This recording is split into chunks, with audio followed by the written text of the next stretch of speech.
Hours after India and Pakistan held a flag meeting near the international border in Jammu to diffuse tension along the border, there's been fresh ceasefire violations, and that too in the very same sector where that meeting took place.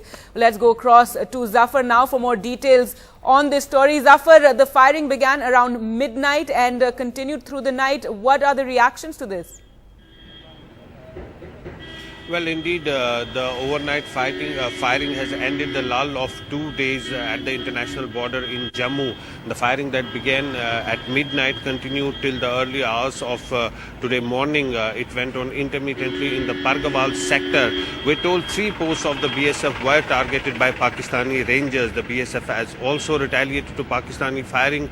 Small arms and machine guns were used by Pakistan, though no shelling was from the Pakistani side.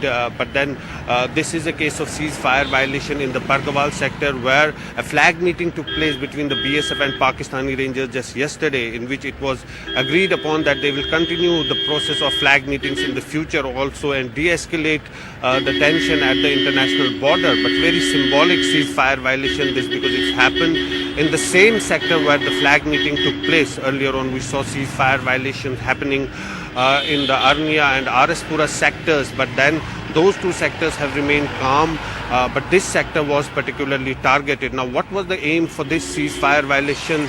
Our sources telling us they believe that there was a big group of infiltrators who the Rangers were trying to send across into the Indian territory, and that's what triggered the firing in the first place. But then the BSF posts were also targeted. So clearly the escalation we've been seeing over the last few days continues despite the ceasefire, despite the flag meeting between Pakistani Rangers and the BSF. The BSF, remember, had been asking for a flag meeting for many times over the last 45 days, but every time Pakistan declined that offer. But yesterday the offer came from Pakistan. It was expected that this is a goodwill gesture and it would lead to some sort of a calm on the border, but that hasn't happened on the ground as firing continues, this time in the Akhnur sector. Gargi.